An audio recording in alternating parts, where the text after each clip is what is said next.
I'm a little glitchy, so I'll refresh. I knew this was going to happen.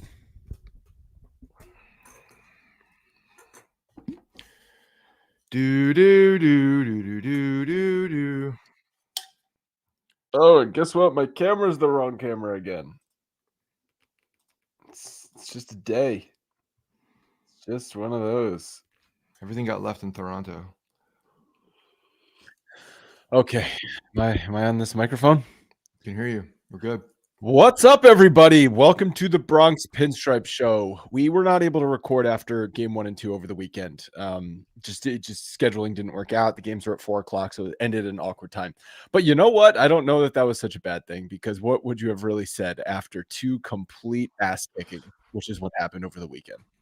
There's it would have been a lot of complaining and a lot of sad faces, and Toronto fans would have been in the comments and all those things.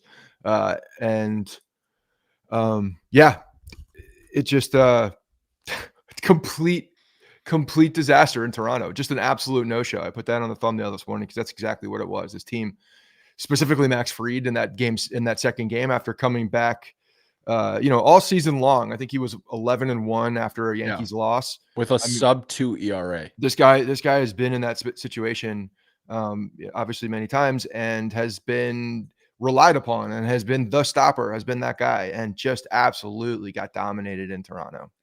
Dalton Varsha just complete. There's like 2 random outfielders that completely destroy the Yankees that play in Toronto. One of them doesn't play there anymore. I can't even think of his name, but it's just absolute domination. And then Vlad Guerrero is just on another planet right now. It feels like there's a personal vendetta. That's what it feels like. He's what you need your superstar to be in the playoffs. And he's doing what the Yankees need Judge to do. And Judge has a 444 batting average, but that is the most hollow 444 batting average I have ever seen. It's all singles. And he has come up empty in key moments.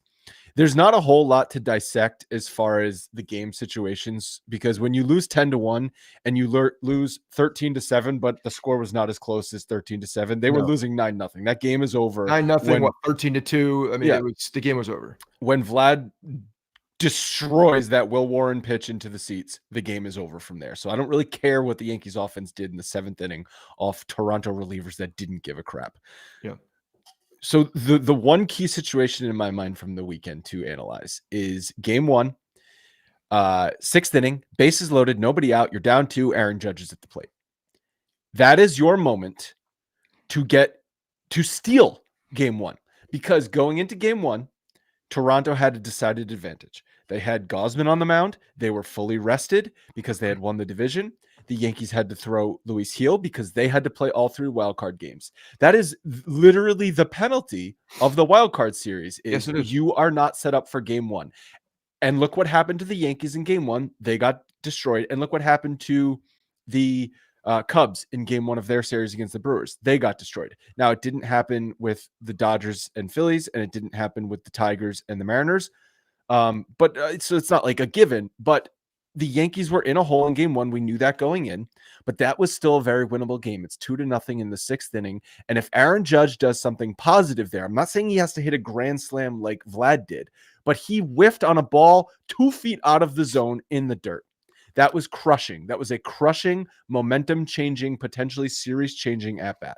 This is something that Aaron Judge has all but eliminated from his game, is swinging at that pitch. I mean, that looked like vintage 2016 Aaron Judge when you're looking at him, waving at outside pitches, striking out at a practically 50% clip. I mean, that was just bad recognition of the strike zone, and in such a big moment. Yeah, you can't be swinging at that ball. Can't be, and the Yankees have to have, like you said, it doesn't have to be a grand slam, but it's got to be a positive outcome. You got to impact the game in some capacity when you are up in that spot, and you are the probably MVP of the season, the guy that needs to get this team going. You said it, I think in the notes here. I saw a comment that says the Yankees are not deep enough offensively to not be able to not have Aaron Judge be a dude in the playoffs, especially in moments that have to happen, bases loaded with no outs. You got to be able to, you got to execute in that spot. You have to. Yep. It's true. And I know a lot of comparisons, at least we've made it in our text chat, between the 2024 Yankees lineup and the 2025 Yankees lineup. And when you just look at like the baseball reference page, the 25 lineup looks better on paper than the 24 lineup. But what the 24 lineup had was Soto and Judge. And so if it wasn't Soto, Judge was there. And if it wasn't Judge, Soto was there, obviously. And Stanton in the playoffs last year was a complete animal. He was the best out of any of them. So you had three guys. Right now, the offense is not clicking at all. But this team is built around Aaron Judge. He's the best player. He's the best hitter in Major League Baseball in the regular season and has been for at least 3 seasons now. He does not play that way in the postseason. He plays like a replacement level player offensively in the postseason. The Yankees are not good enough offensively 1 through 9 for their best player, the player that their franchise is built around, to not show up in the playoffs. It's impossible to happen. And when you come up with bases loaded and a chance to put a dagger in the Blue Jays back in game 1, because the Blue Jays cannot lose that game. They go into that game, that is a must win for the Blue Jays, because if they go down and lose that game, then have to throw a rookie against Fried the next day with pressure on their backs not to go to New York down 0-2, it's a completely different ball game. And if Aaron Judge just literally doesn't swing the bat, it may be a different series, because that's a walk. Bellinger walked, then it's a tie game, still bases loaded, nobody out. Who knows what happens from there? Instead, the Yankees only scratched to 1 run in that situation. They have not hit with runners on base all postseason. Again, I'm throwing out the 7th inning 5 runs yesterday. Like that was inconsequential. Think about how they've scored their runs in the postseason. Solo home run by Volpe off of Crochet. The Red Sox booting the ball around or dropping balls in the outfield, right? That's how they score their runs. Or a bases loaded walk. Like those are the meaningful runs that they have scored in this series, have basically been home runs by not your big guys, because Judge has no home runs, Stanton has no home runs, Bellinger has no home runs, Grisham has no home runs, Jazz has no home runs. The kid, how many home runs was that in the regular season? 200 home runs in the regular season? A lot of home runs. And you've gotten no power out of any of those guys this postseason. Yeah, it's a significant problem. And then you back that up with obviously in game 1, Luis Gil was you know that he was going to go in there and there was going to be a quick hook if he didn't find the plate. If he was giving up anything, he gave up the home runs. You know it was going to be a quick hook. But the best thing about the hook was he was in trouble in the 2nd inning. Boone stuck with him and then sent it back out there for the 3rd inning. He got 2 quick outs and then gave up a weak single and he gets pulled. What is going on here? Again, it goes back to the script and whatever number of pitches, whatever number of plate appearances, whoever was up, it was always going to dictate what was going to happen. Oh God, it's so infuriating. And after you have 2 guys, 3 1/3 from Hill and Duvall. They actually kept the Yankees right there. Yeah. Weaver comes in again in a meaningful spot and gives up the game. Can't come back. He can't pitch again in the No, he can't. That's why he pitched yesterday. And then Cruz gave up a run, and then Blackburn. I don't know why he's on the roster. I guess this is the reason he's on the roster, to just mop up a loss at that point and not waste any more bullpen arms.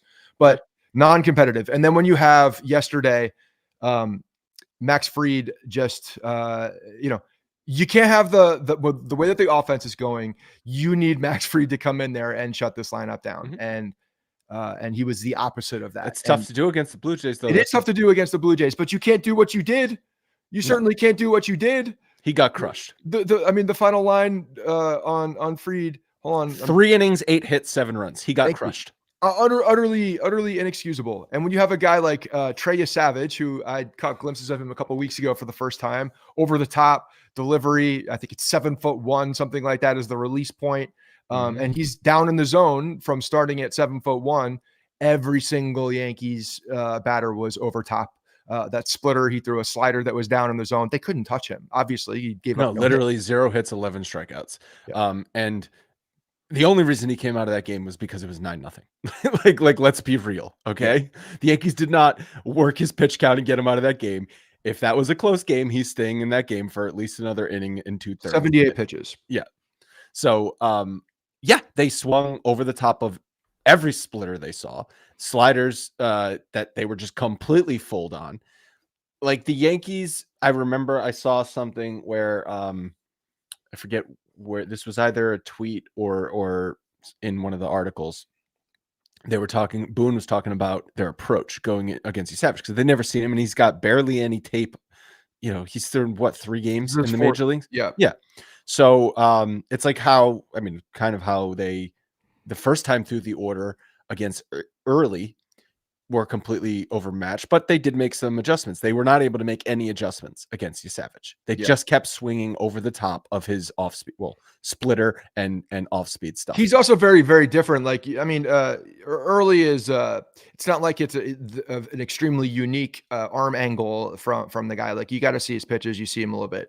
Savage has a very different type of arm slot. There's not many guys that pitch from that arm slot, if any, in the league right now. So that is something that is completely unique.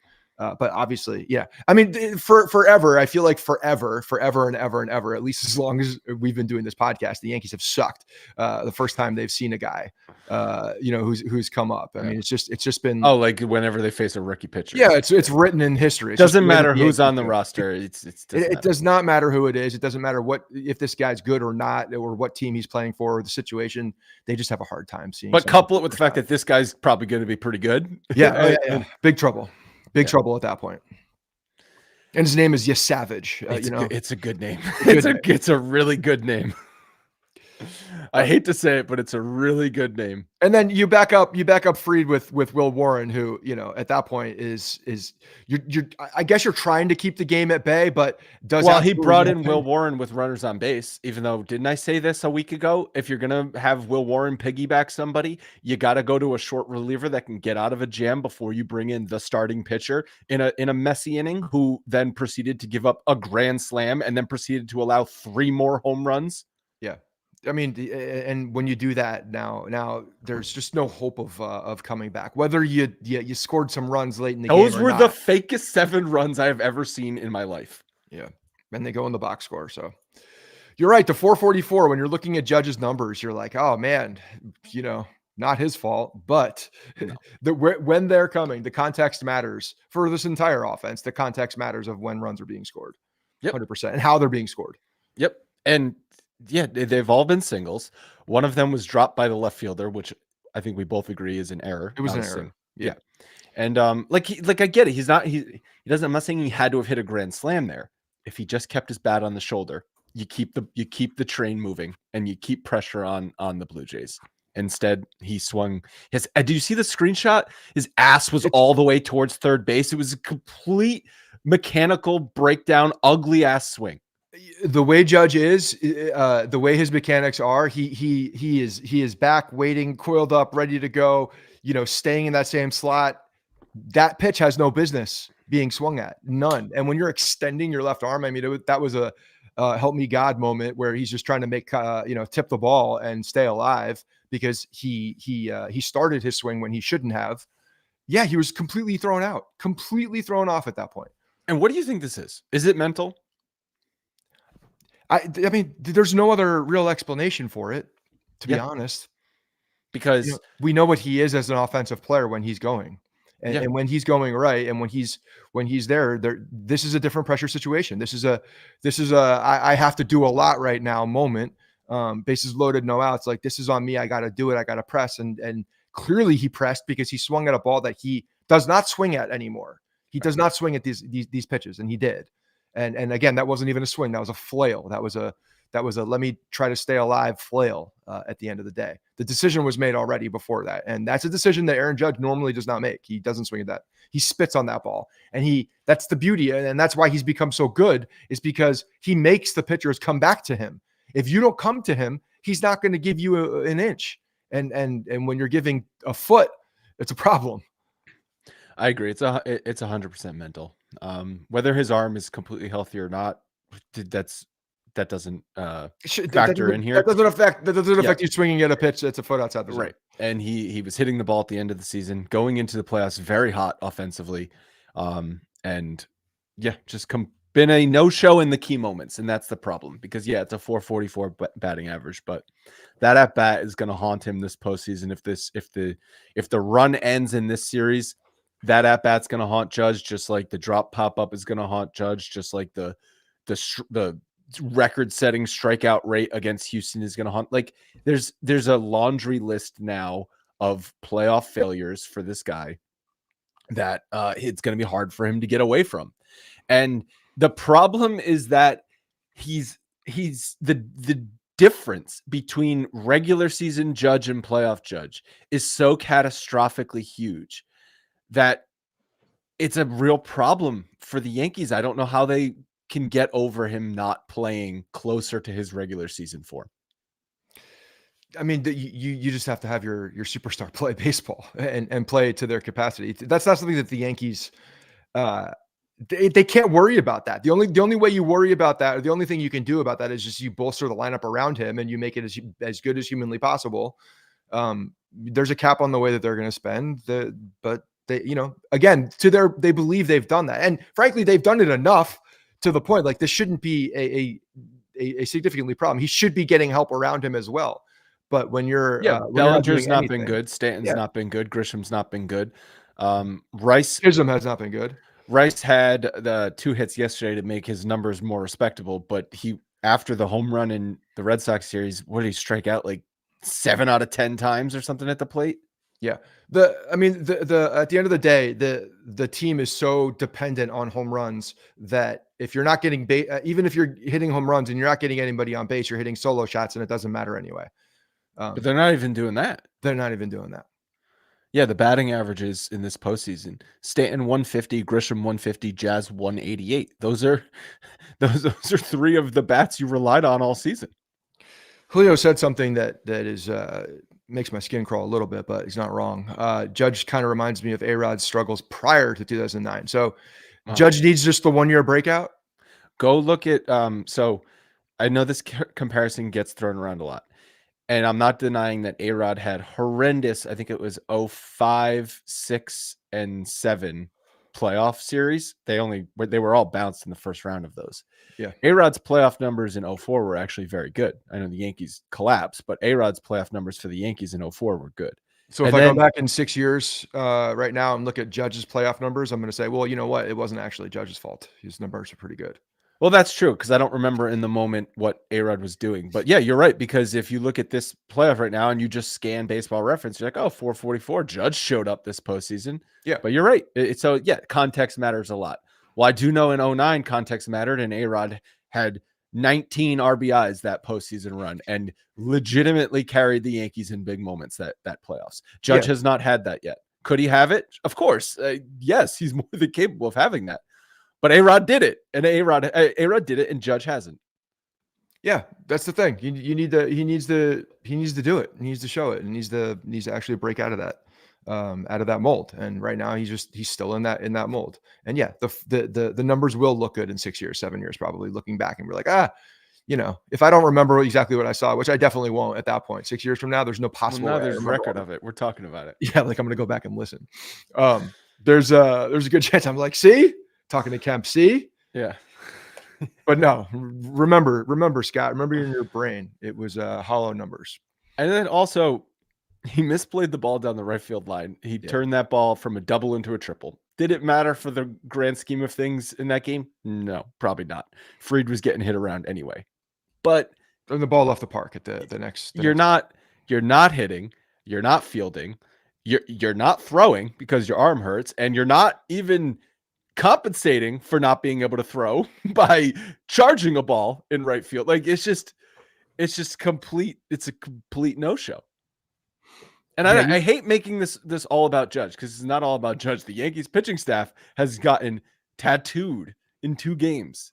The Yankees pitching staff has, I mean, look, the ugly head of the bullpen has reared. We know even Will Warren's not part of the bullpen, really. At the end of the day, Luis Gil kind of know what he is. Like, I don't think anybody was expecting anything much different than that, to be honest. But to me, like when you're looking at the pitching staff, you zero in on Max Fried. Unacceptable, absolutely unacceptable start at that point. And even if you're not going to go, 6 innings, 7 innings, and give up a few, and you can't lay an egg and have a complete disaster that at the top of the game. It was done. The game was over when he left the game. That cannot happen inside the 5th inning. And it just goes back to like that first start. I know he went deeper into the game and we saw, but he was giving up. I think he had 7 base runners. He walked 3 guys, gave up 4 hits. And I know everybody was pressing to keep him in, but you and I were actually for the first time on Boone's side. Like it did look like he was struggling. It looked like he was fighting for his life at the end there who cares what the pitch count was? It doesn't really matter. The eyeballs were telling me that he was fighting for his life. And this one, he just never got into it. Yeah, that Red Sox start, I mean, I'll take that, obviously. Over Definitely, but there's 7 base runners. You can't ignore that. 7 base runners, but it was a couple of soft singles. He had some walks. Yesterday, he just got demolished. Like they were just squaring balls up left and right. Yeah. It was, and I missed the first couple innings of that game because Kemp had a baseball game that I was coaching. And my arm is killing me. I threw probably 300 pitches yesterday. I didn't have Aaron Boone to come out and you're not available tomorrow. Yeah, well, no, I probably am because there's no choice. This is you just got to throw it at the kids. But I'm looking at my phone like every time I'm coming to the inning. I'm like every time I look, just bad things are happening. Like, what is going on here? What is happening? Yeah, it was not what you want to see when you're not watching and checking the score frantically. The Will Warren Vlad matchup was like watching like a dad facing a toddler like in T-ball, where like the pitches that he took, he was taking on purpose, and like the pitches that he decided to swing at, you knew were going to go like as soon as the ball left Will Warren's hand. I think it was like a backup slider. It was like, oh boy, this is going far. It was so overpowering. He was so overmatched, Will Warren, against Vlad. Yeah, I mean, Vlad's hitting a beach ball right now too. I mean, the guy is on a different planet. So, can you quickly tell everyone how they in Kemp's league how they score batting average? Oh yeah, they just if you get a hit, if you make contact with contact in fair territory. Oh yeah, fouls don't count. Okay, you get a hit. So Kemp's hitting like 832. He's gotten out once. I think he struck out one time. You know how bad that feels when you're pitching to out, like, especially if it's a bad pitch, because I think it was, and it's on you. I'm like, yeah. Judge needs that in the postseason. Just if you make contact. Actually, no, because he still strikes out at big moments. Yeah, but team came comes up big deficits. They won 13-12 and 13-11, being down by like 8 runs at one point. But, Judge comes up in the 6th inning, down 12, base hit, stolen base. Let's get the rally going, boys. It's like, okay, thanks, Judge. Before we talk about the upcoming games, anything else from, I mean, it's hard, like I said, it's hard to analyze a lot of this stuff. The Weaver has shown again that he just is unusable, which is a real problem because when you're going into the playoffs as with one of your 3 guys in the back of the pen that you need to rely on. And I know he wasn't good closing out the season either. It puts you in a much different situation. And now Duvall's been much better, I think, since he first got over here. I think he's been pretty decent. But again, it's like, who do you really have at the end that you can rely on? Who? Well, obviously, from here out, you're in a do or die, and Warren cannot touch the field unless you're up by 10 runs, in my opinion. Warren, Weaver. I always say that. I always do that. Well, both of them. Weaver cannot come in the game unless the Yankees are up by 10 runs. Yeah, I mean, they're going to be forced into something. I mean, now we have just 3 games where you have to unload whatever you can to stay alive. Granted, it is a win or go home, but you also, I know you need to play for the day, but you also do have to win 3 games as well, which puts you in a situation where you do have to look at the next game at some point to see, making sure that you have a guy. Well, I want to talk about it, but again, this is all going to be on Boone managing a situation. If the Yankees offense and pitching will allow him to do that, that's where we are. So we've got game 3, definitely, maybe game 4 at Yankee Stadium this week, which we have tickets to game 4. Maybe we should have waited until after game 2 to buy, because I don't want to see game 3 if game 4 doesn't happen, because the tickets would have plummeted.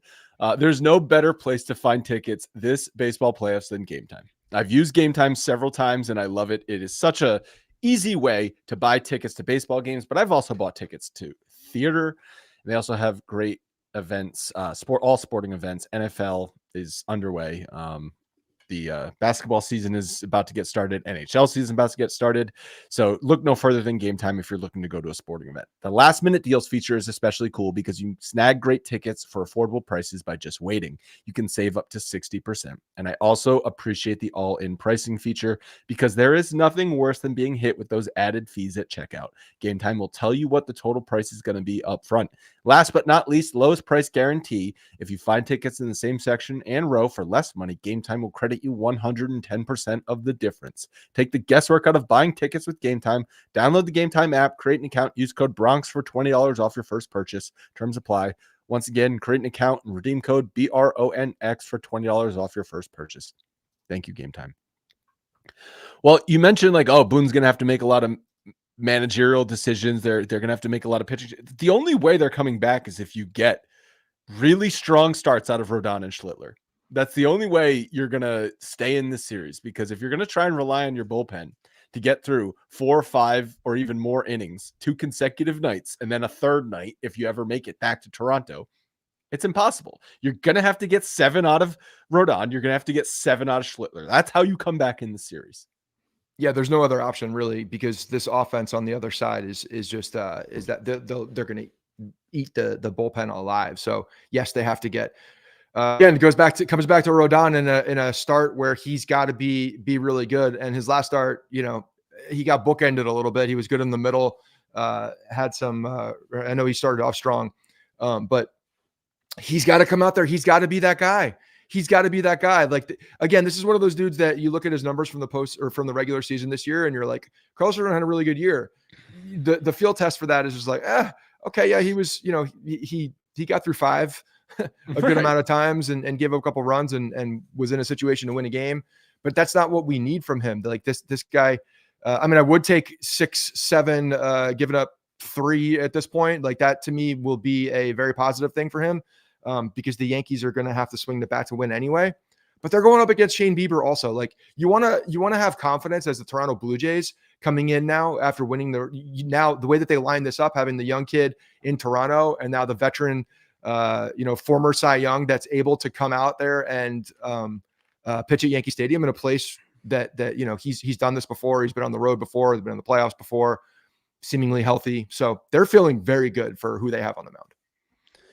I really, coming into the series, I was like, Blue Jays struggled at the end of the year. They essentially blew their division lead and only won it because of the tiebreaker that they had over the Yankees.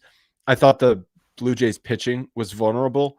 I think we acknowledged that their offense is still strong and a deep lineup, but I was expecting a lot more out of the Yankees offense going up against the Blue Jays pitching. And so far that has not happened. And we'll see if it happens in game 3 or 4, but yeah, it's a combination of the Yankees have not really played well. Yes, I know they advanced past the Red Sox, but I wouldn't exactly say that they were clicking on all cylinders to get past the Red Sox. No, they were not. And like you said, the Red Sox made they booted the ball around too. They helped the Yankees. There was a game where the Yankees were trying to give it away. Then the Red Sox gave it back and they tried to give it. Well, you look at it like who wants to win this game? Right. So it's not like they took it. So game 2 was that, and then game 3 you got a historic performance. Like it was awesome, and it'll be remembered forever for what Cam Schlittler did in a game 3 against the Red Sox. But you won because it was a historic performance. You didn't win because it was a complete a complete unit, a complete effort out of the Yankees. Like Schlittler just dominated, and so it's a bit of an outlier. I mean, who knows if he pitches in game 4, if they make it to game 4 and he pitches another 7 or 8 shutout, okay, that's just Cam Schlittler in the playoffs. But right now that's kind of a fluke. I'm looking at Shane Bieber's pitch usage in 25. Obviously, he came back from injury late in the year and has been there. And this is where the Yankees are gonna, Yankees can hit a fastball. They've been able to hit a fastball. They'll go out there and seek them. Versus, his splits are pretty close here. He's throwing the fastball 36% of the time. The rest of it, 20% slider. 20%. This is against right-handed bats. 20% curveball. 13% changeup. You're seeing him split. He's going to throw you the kitchen sink. He's going to throw a lot of off speed. He's going to keep them off balance. The Yankees are going to have to be patient and work the count to get their pitches. And right now, the way that the Yankees offense is going, the way that they're swinging and missing over, any off speed pitch that's thrown in them, it's going to be a problem. They need to turn it around right now, because the way that they're looking and the way that Bieber pitches, the advantage 100% goes to Shane Bieber right now. Well, I know we've been talking about this, but yeah, the Yankees can hit a fastball. They also swing at every pitch like it's going to be a fastball. And as long as the pitcher just keeps them off balance and keeps them honest with off-speed stuff, they don't seem to make adjustments. And every lefty is going to get a ton of changeups. They're going to get a ton of changeups that fade away from the lefty bat. I mean, he's effective against left-handed bats. The Yankees did not make any adjustments against C. Savage yesterday. And maybe it was not going to make a difference because he's just going to be that good. But I didn't see any hitter go up there with a different approach. They just kept swinging at the splitter. Yeah. And I get it. It's hard. It looks like a fastball. That's the whole point of it. That's the whole point. Yeah. They did not, out of his hand, they could not recognize what the pitch was, clearly.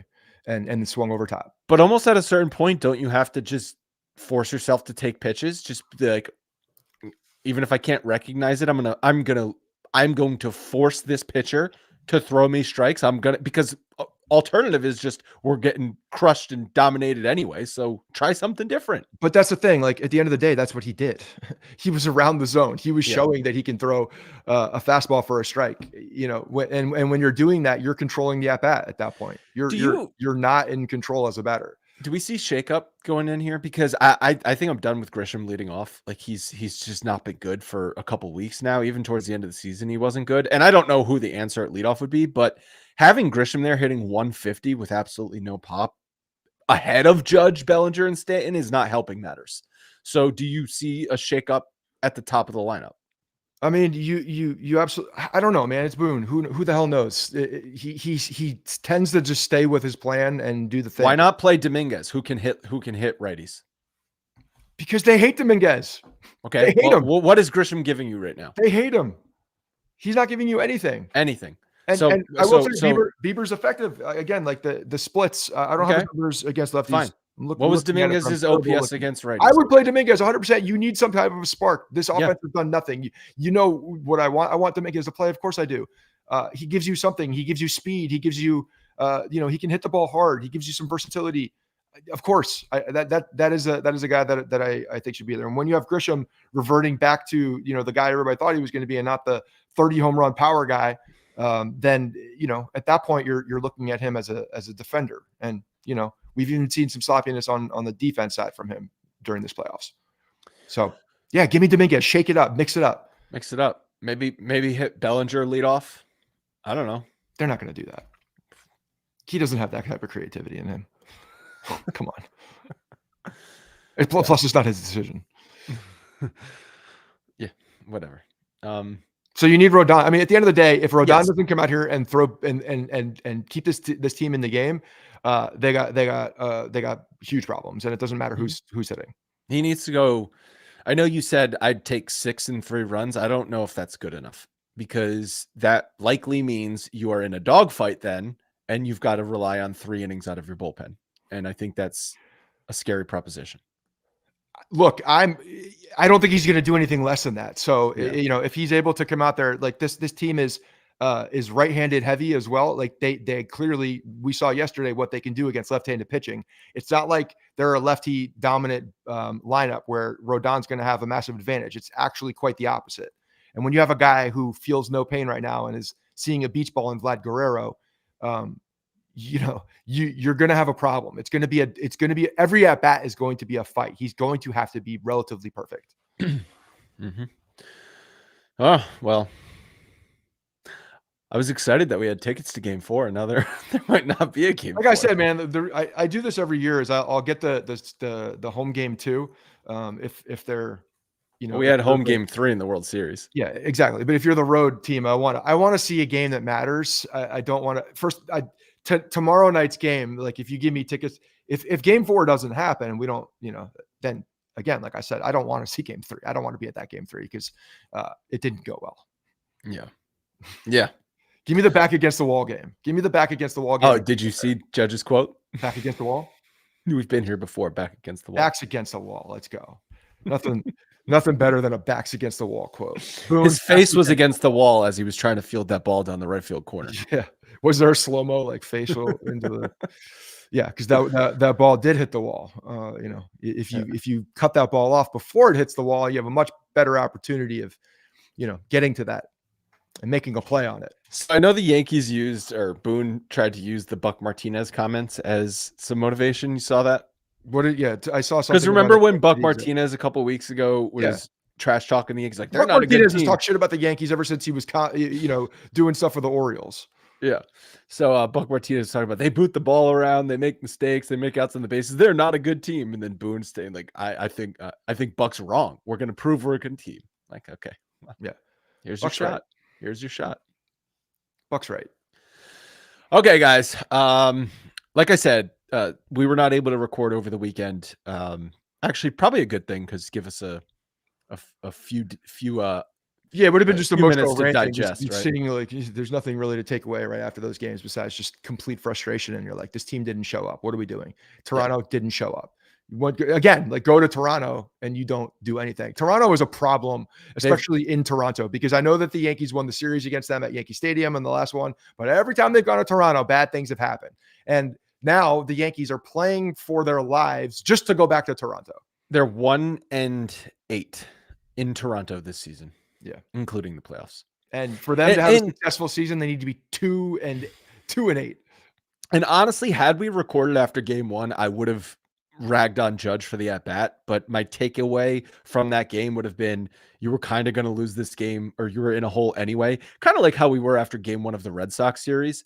And the onus would have just been on Fried to show up, and he didn't. And so the two main takeaways from the first 2 games in Toronto are that Judge at bat and Fried laying an egg. And if those 2 guys are not going to carry this team, your best pitcher and your best hitter, then realistically, this team ain't going anywhere. 100%. That's right. All right. We will be back again after game 3, Tuesday night, live on YouTube a few minutes after the game ends. It's going to be a late night because it's a 8 o'clock game. And then if they do make it to game 4, Scott and I have tickets.